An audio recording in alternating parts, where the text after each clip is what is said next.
are you all doing? Excellent. Yes, I had a very productive day today. I got a lot done. Got to interact with a number of you guys virtually. And tonight's presentation is an unusual one for a health series, but I want to ensure that you understand tonight that it's no less important than the food you eat. So you need to pay close attention tonight. And if you're in a relationship or you're planning to be in a relationship, um, you need to pay attention. Let me see the hands of all those who are in a relationship. Okay, I guess you all misunderstand what I mean by relationship. All right, so I got you there. So, the relationships we're going to talk about tonight aren't just marriages and engagements. They are brother and sister relationships, parent and child relationships, church brother and church sister relationships. All of these are relationships that will affect your health in one way or another, in a positive or a negative light. So everybody, I hope, is in a relationship. Let me ask the question again. Let me see the hands of those who are in a relationship. All right, excellent. So this presentation tonight is for everybody. All right. Now we're going to talk about a number of things tonight. And we're going to talk about specifically how to make your relationships better. So if you have an imperfect relationship, understand that that may be a source of not just stress and hurt and pain, but a source of disease for you. Yes, so many of my patients who come to me will, after much coaxing, reveal that one of the major areas of their life where they have problems is in their relationships. And when I analyze the problems they have, there is often a direct correlation with the health problems that they're facing.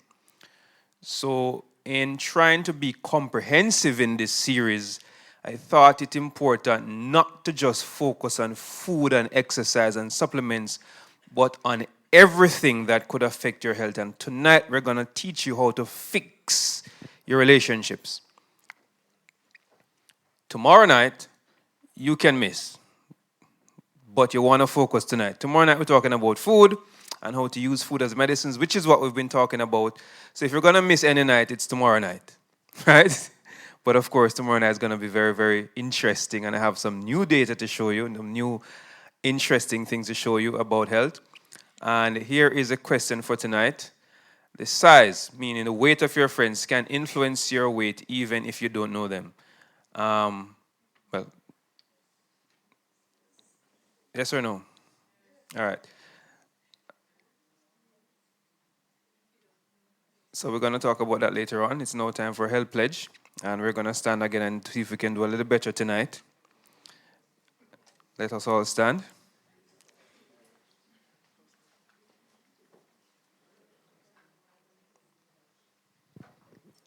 Let's go after 3. 1, 2, 3. I am.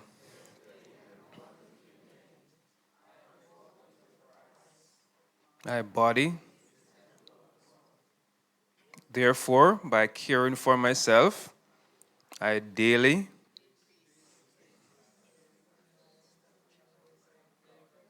We're going to do this again. I think you missed a couple lines. All right. After 3, 1, 2, 3. I am fearfully and wonderfully made. I was bought with a price. Body is the temple of God. Therefore, by caring for myself, I daily increase in wisdom, stature, and in favor with man and God. Let us pray, Heavenly Father, tonight.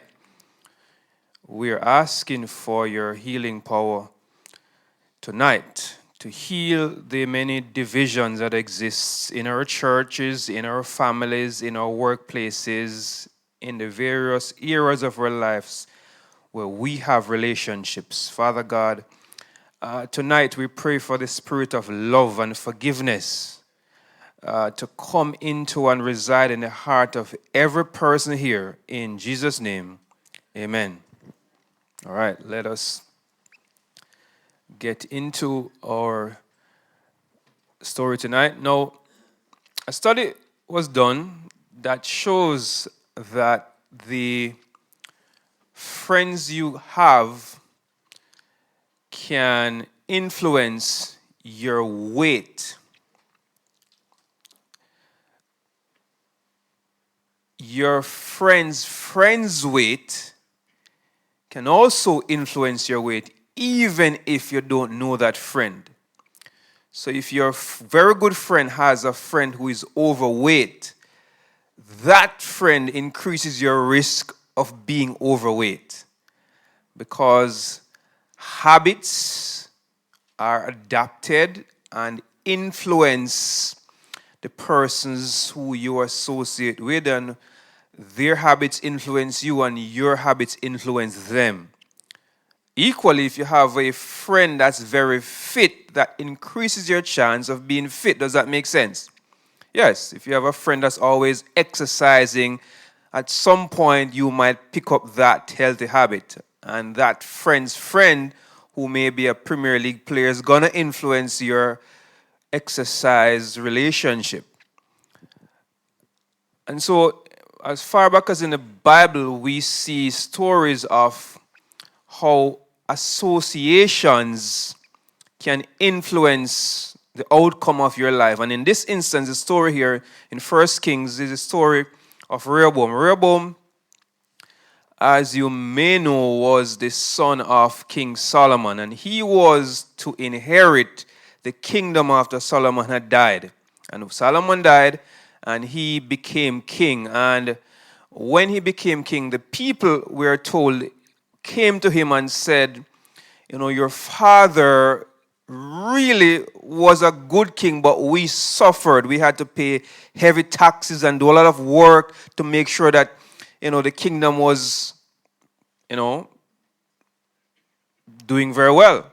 And so we want you to lighten the burden, reduce the amount of taxes and the amount of work we have to do so that we can get a little break. And as a wise king, he said, okay, I'll consider the matter and get back to you. And so he went and he consulted. He consulted with the wise men, the older men, and they said, yes, you should listen to the people. Don't be as strict as your father was. They will love you for it. He went and consulted with the young men who were his peers, who he played ball with. And they said, no, you got to be a strong king like your father. You're going to be even stronger than your father. So don't listen to anybody. Make their burdens even heavier. Exact more taxes from them. And they will respect you. And you will rule strong. And so he listened to the voice of his friends. And the people came back to him for the answer. And he was very harsh with them. And to cut a long story short, as a result of how he answered based on the advice of his friends, he lost more than 3/4 of the kingdom. People left, and the kingdom divided in two. The northern 10 tribes became a separate kingdom, and he was only left with 2 of 12 tribes in the south. And he didn't rule very well. Listening to the wrong advice, associating with the wrong people, lost him most of his inheritance. He almost lost the entire kingdom.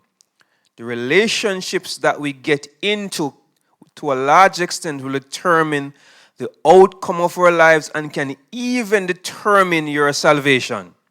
You can lose your salvation by being in friendship, in marriage, in association with the wrong group of people. So relationships are very important. Ellen White says, great care should be taken by Christian youth. I'm talking to Riva now and other people who are here. In the formation of friendships and in the choice of companions. Take heed lest what you now think to be pure gold turn out to be base metal. Worldly association tend to place obstructions in the way of your service to God, and many souls are ruined by unhappy unions, either business or matrimonial, with those who can never elevate or ennoble. You're seeing this picture again because we have found that chronic illnesses like heart disease and cancers, high blood pressure, diabetes can be healed by fixing your relationships, improving the quality of connections you have with those around you.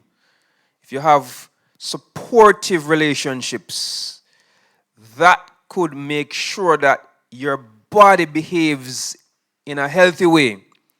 We have been able to trace the impact of relationship down to what we call the expression of DNA in your body. Your genes that you inherit are partially controlled by the type of relationships that you get into. The bacteria in your gut, which I hinted at, is going to be determined by the people you hang around with, and what they eat will influence what bacteria is in your gut. Relationships are very, very important. Across the world where we see these long-living people, we find that there is always a close-knit community. Isolation and loneliness is a risk factor for early death. But when you have great relationships, even in these areas where we find people are not necessarily vegans, aren't always eating the most healthy foods, when they have a close-knit community, they tend to live longer.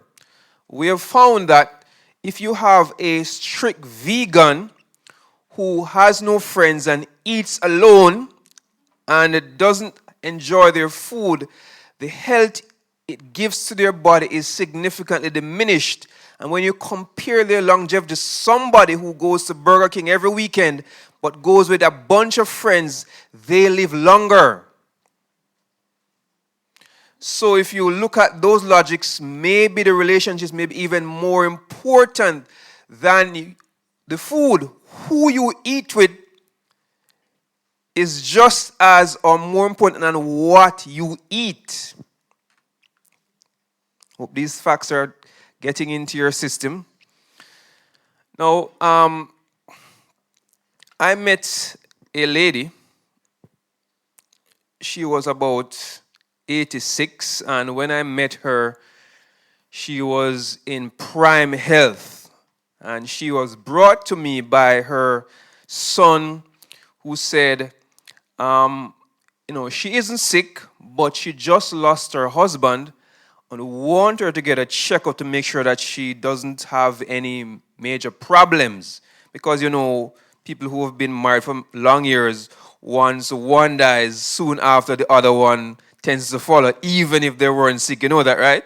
Yes?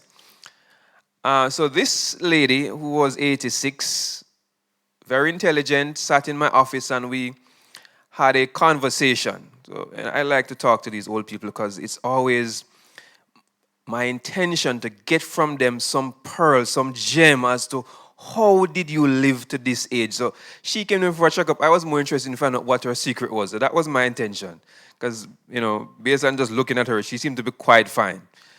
But we did a checkup. But the conversation was what I was interested in. So I engaged her in a conversation. I said, tell me about, your husband. And she was so willing. She said, Doc, when I was 16 years old, in my community, this young man saw me and said to me, I'm going to marry you.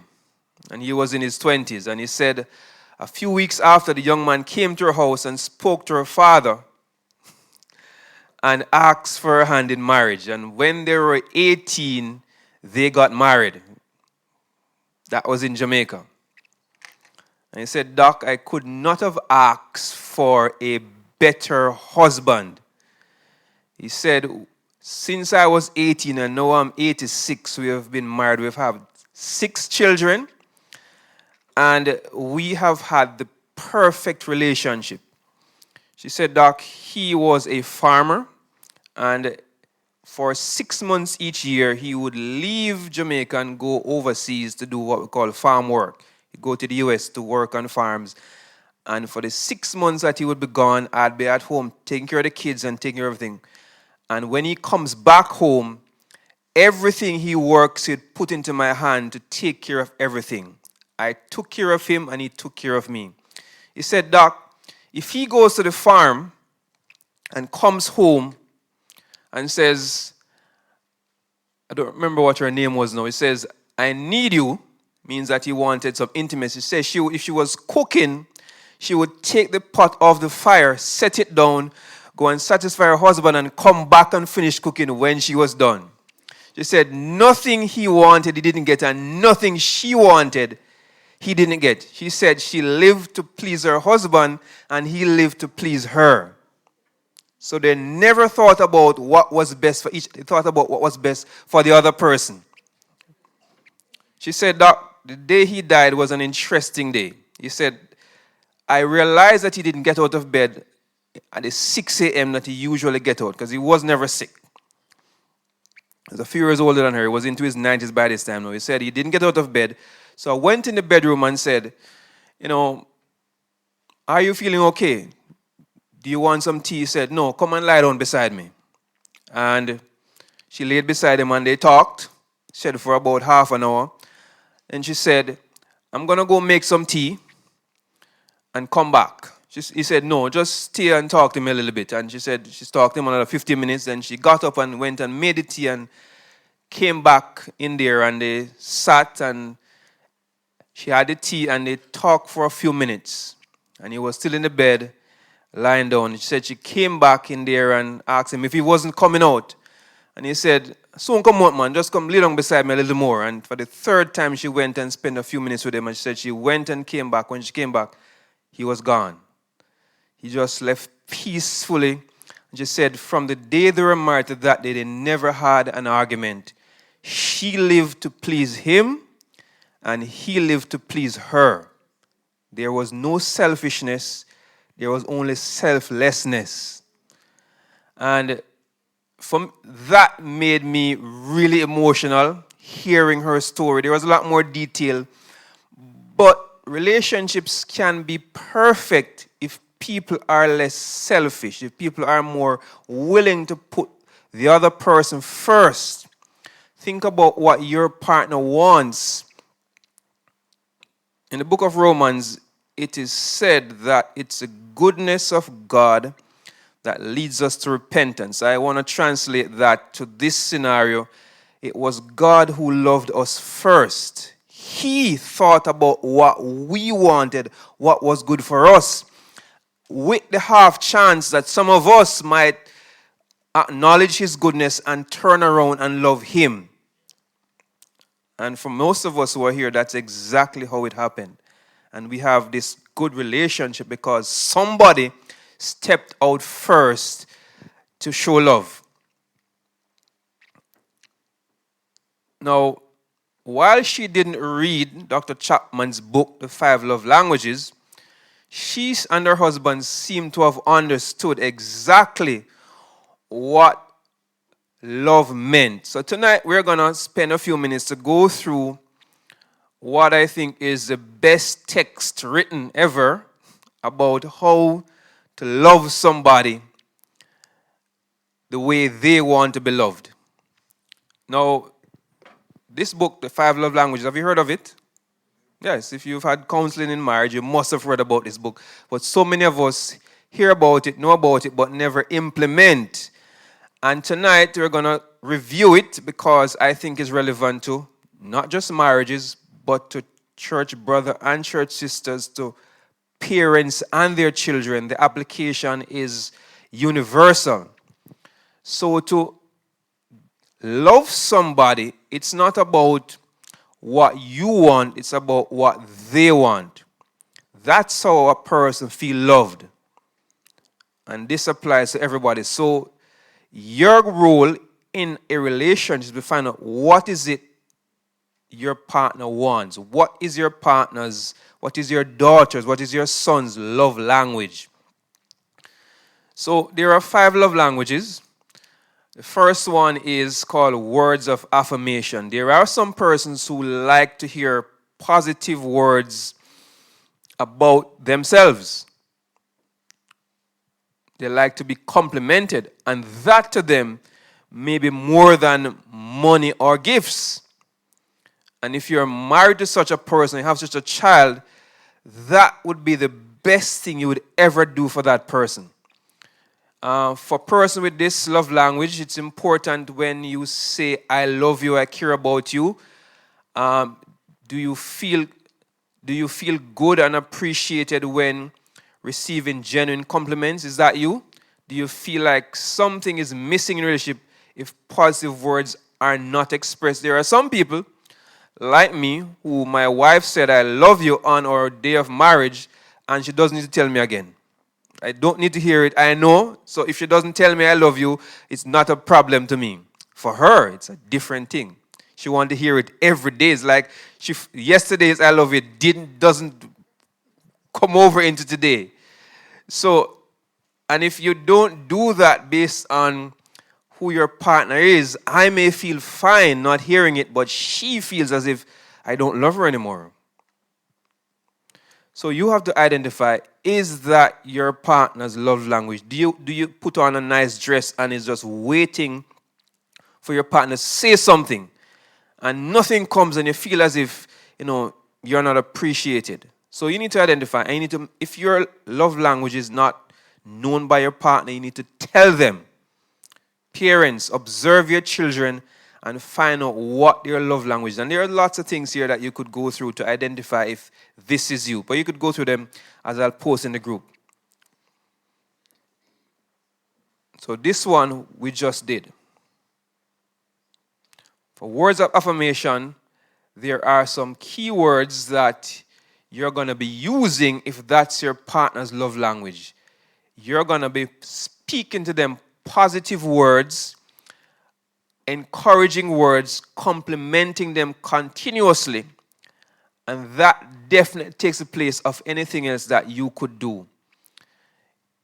Interestingly, persons who have that love language may find using affirmations themselves to boost their own confidence and to make sure that you feel loved by yourself. One of the greatest things that you could do for yourself is love yourself.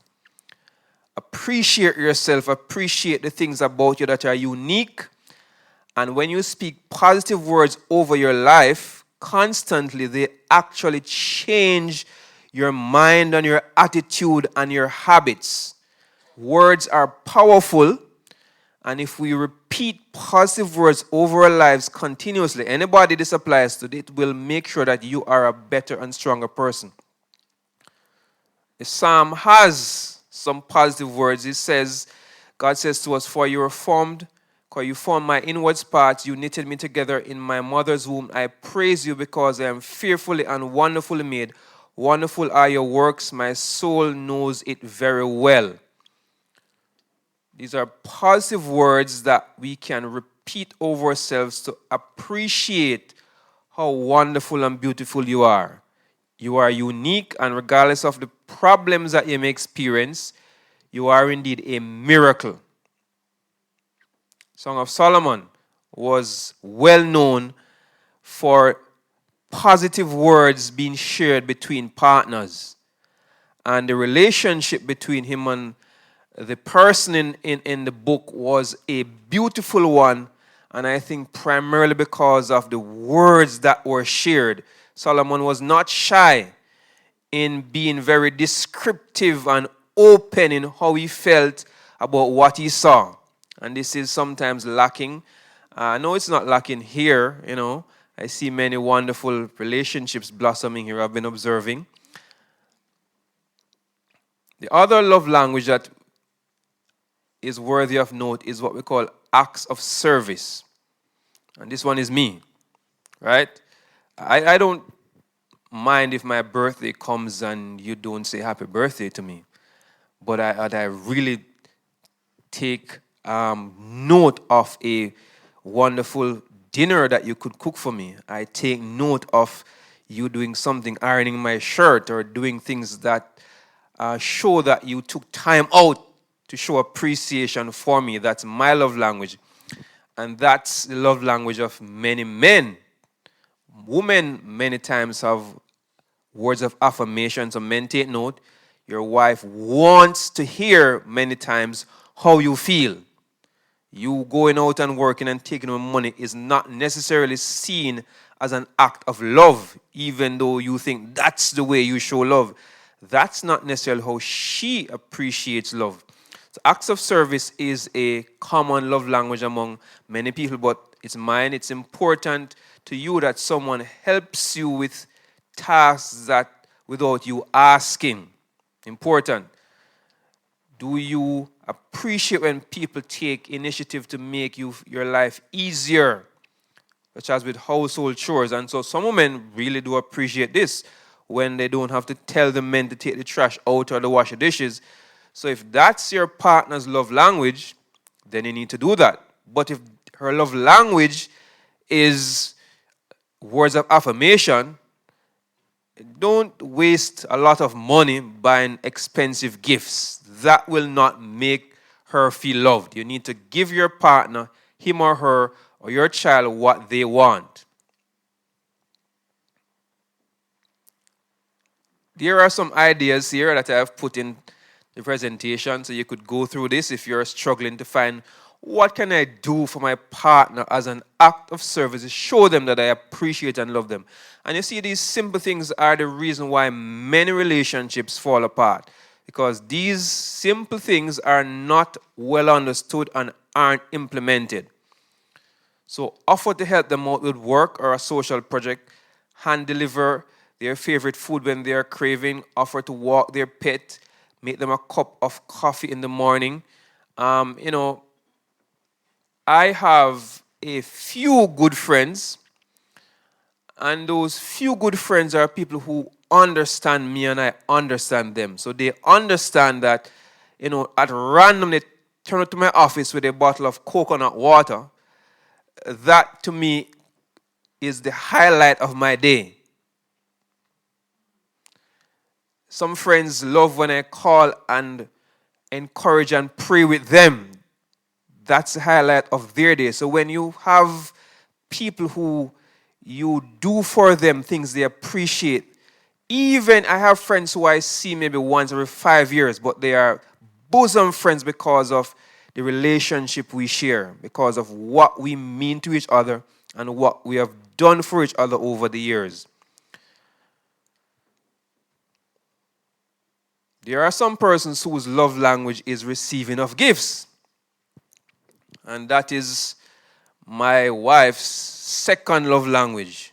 So I have to make sure that when I leave Europe, there's something tangible in the suitcase going home. Otherwise, it's screw face. The Jamaicans will understand what I mean by that, All right. So, but there are persons who do not place much value on receiving gifts. An expensive watch, an expensive dress doesn't mean much. So it is pointless to be buying these gifts. And so you have many men who are affluent and well off and would buy their wife a expensive car and then find out later that she cheats on him because the expensive gift wasn't what she wanted. She wanted some time. Are we getting it here? So it's not what you want to give, it's what the person places value on. So you have to study or just ask your partner what it is that makes them feel loved. This is very simple. And I sit in my office and I go through this over and over again with my patients. Because as a functional medicine doctor, this is what we do. We try to understand the root cause of illnesses. And if the root cause is a relationship problem, then you're not going to get a prescription from me. You're going to get a good talk. And I'm going to call your partner on the phone and ask them to come in with you next time. And then we're going to have a talk. So that's why I love my job, because I get to fix problems. And when we fix problems like these, of course, the blood pressure will go down. because you're going to sleep better. So not every blood pressure problem needs a blood pressure medication. Some just need somebody warm in the bed beside you at night to hug you and tell you they love you. That's the solution for many problems. And so many of you are treating the problem from the wrong perspective, and so you'll be treating forever. And so this is another prescription tool in my cabinet that I often take out, and I really have to draw for this almost every single day. And so if you are from Jamaica, you'll know that when you come to my office, the wait time may be 2 or 3 hours because I might have a patient that comes in. I have to give them a long talk.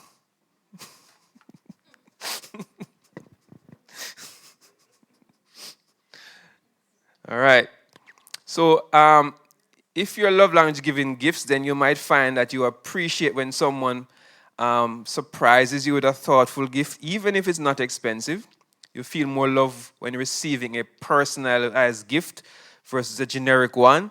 So I have some friends who love gifts, and I'm very good on the computer, so I'll go on the computer and I'll do a card and put their name on it and something nice about them and with their picture, and wow, that's the best gift they ever got. Yes, I've heard those comments because, I take a little time out to understand what they love. And then there are persons who that will not mean anything. That's all they could afford to give me. Dr. Thomas, you are making so much money. Is that all? They wouldn't say it, but that's what they're thinking. So I know who to do those things for. And your partner may be saying the same thing too. Yes? You go and buy a card and you're spritting it right up in it. Your partner, oh, it's nice, but in their mind they're saying, oh my God, he's so cheap. So know exactly who you're dealing with and respond appropriately. All right. So we're going through some great gift ideas. When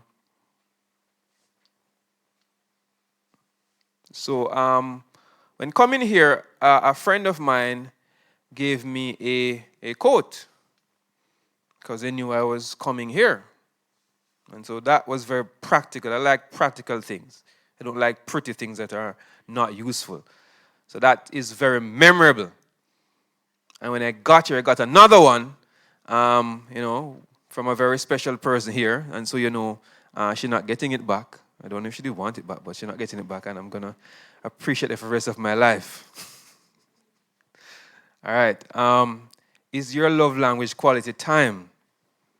And this is a very important one.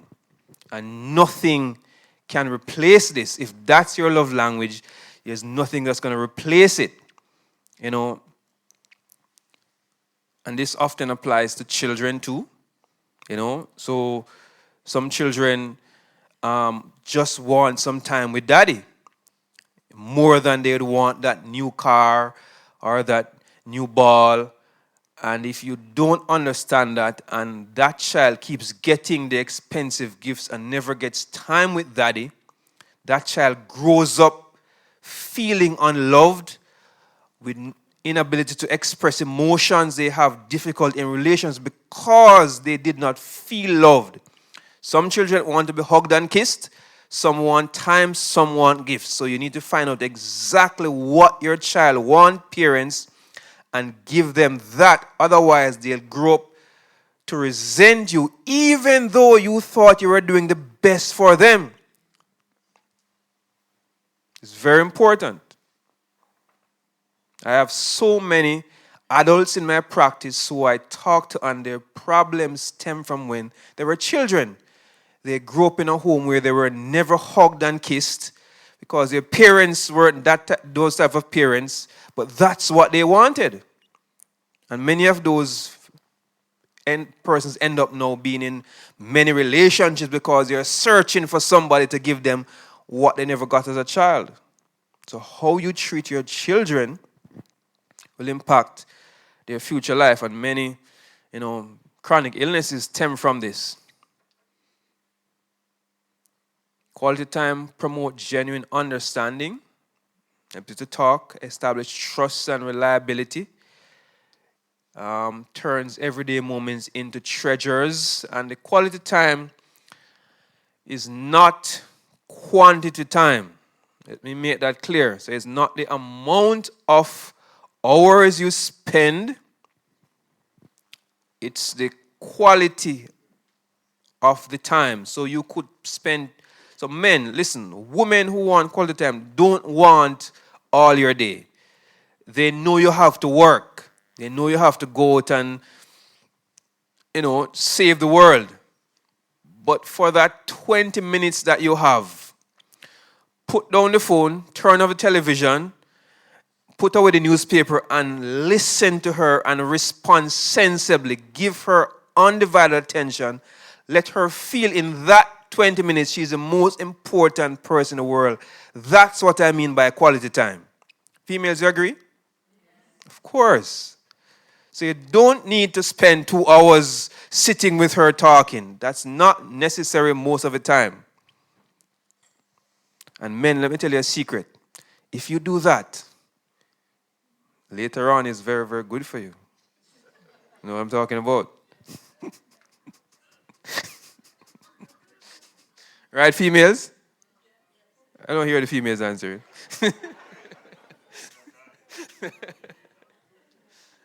Yes, so say boost honest communication and makes your partner feel special. So yes, so when your female feels as if she is the most important person in the world to you, then half of your problems are solved. You don't need to worry about getting a good dinner. You don't need to worry about getting anything done because she knows she's number one.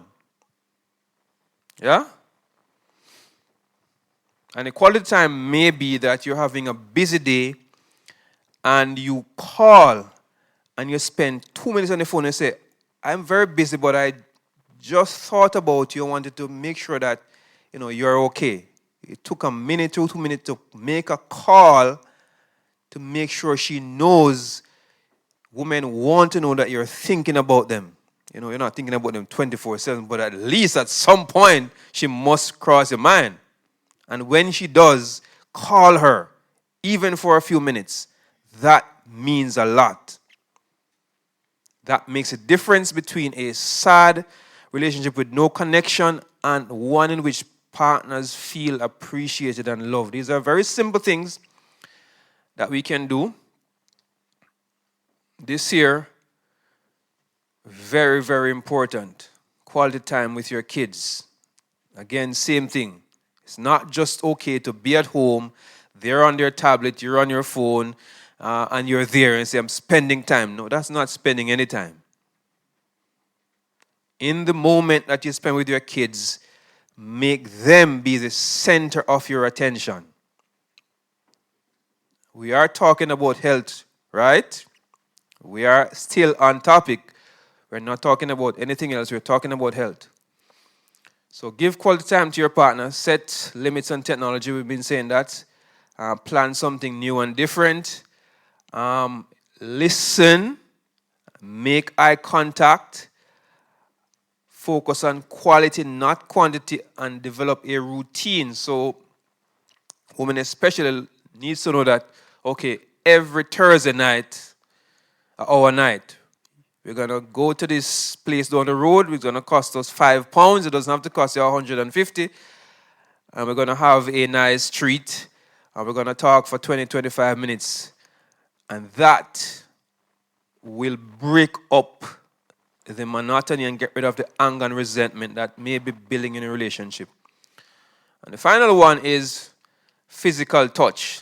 A lot more men have this one than women, but it goes across the board. Physical touch is one love language, and some persons will not care about hearing words or getting gifts. They want to be hugged, kissed, and be intimate, and that's how they feel loved. And if that's your partner, you got to make the time to do that.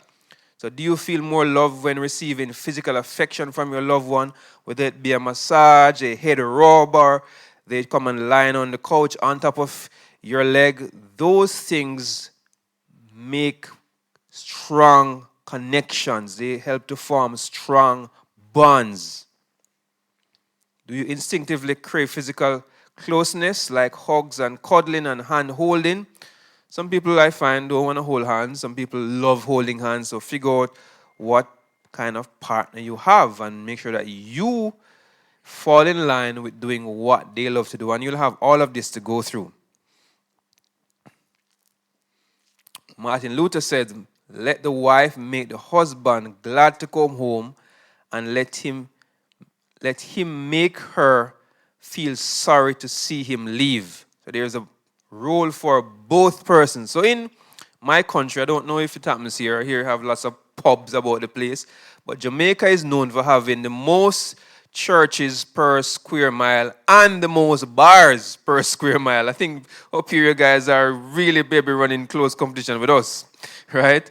And a lot of men frequent these places, men who are supposed to be home with their wives and kids. But they find the pubs and the bars to be more friendly, less threatening environments than being at home. And that's a tragedy. And threatening being that they are criticized, frowned upon, they are not, respected, they are talked down to. And so a lot of men prefer going to the pub than to go home. You know what I'm talking about? So the wife have a responsibility to make sure that the home has to be a more comfortable and engaging and lovely place than the pub, and it's not that hard. It just takes a little thought. And the husbands need to make sure that when they do get home,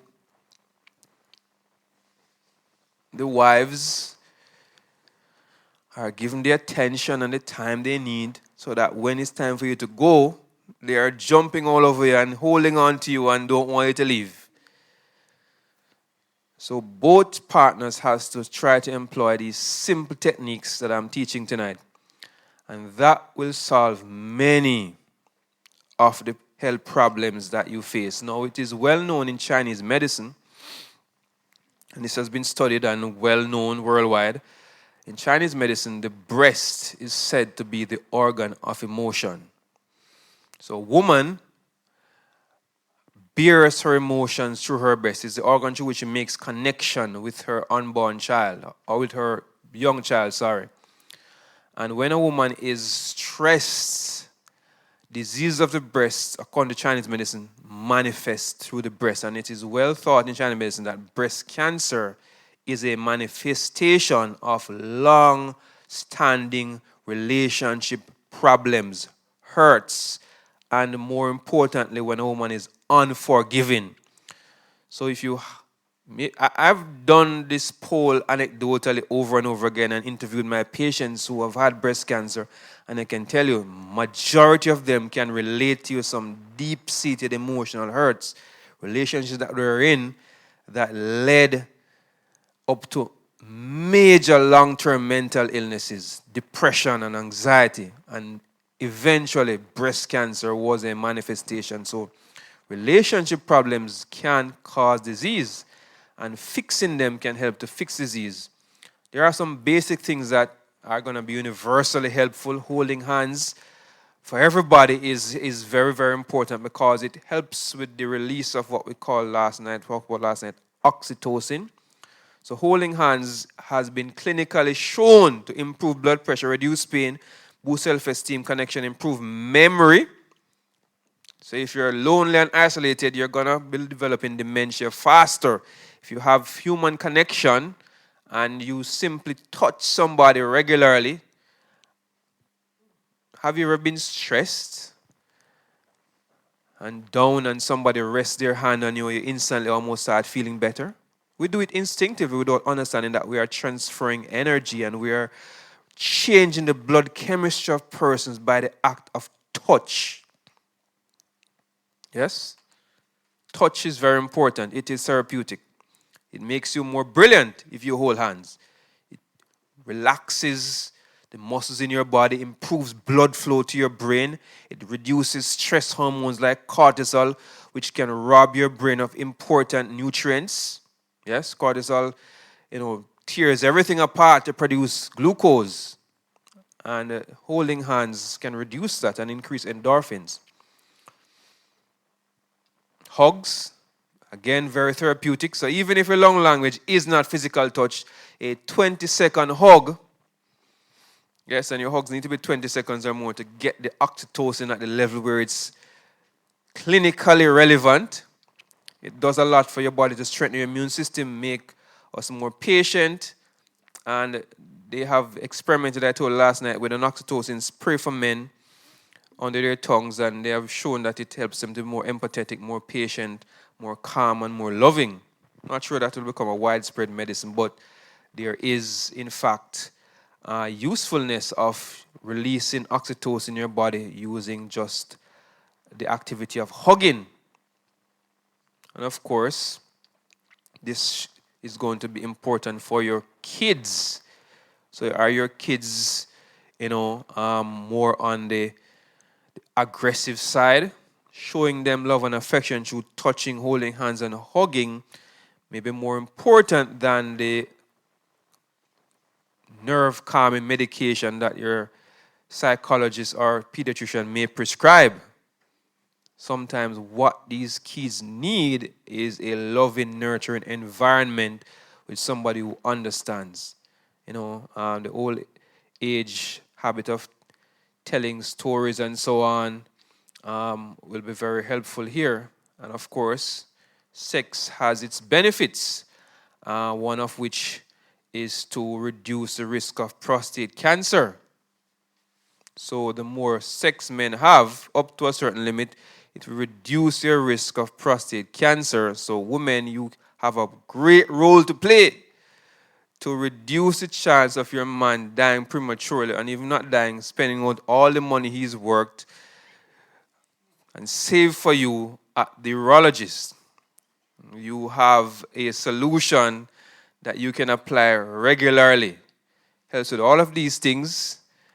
Boost your immune system, so you have a stronger immune system because sex causes the release of various hormones in the body that will improve health. And this is effective for both males and females. So these are simple solutions that we can use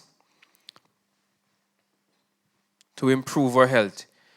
You come to love not by finding the perfect person. Listen to this carefully. But by seeing an imperfect person perfectly. So getting into a great relationship is not about finding Mr. Right or Mrs. Right. It's about understanding the person you have and treating them the way that they should be treated. And the beauty, everybody has beauty and ugliness inside of them. Your role is to bring out the beauty and to make sure that your relationship is beautiful. The Lord said, it is not good for the man to be alone, and make for him a suitable, a helper suitable for him. Proverbs through Solomon tells us that the connections we have here each night on Sabbaths is going to make a huge difference in the countenance of the people you come in contact with. But the countenance is what we see outside.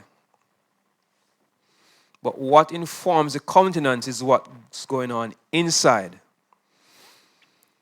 And so you can change the health trajectory, the mental state, the spiritual life of your brothers and sisters by showing them love, care, and affection.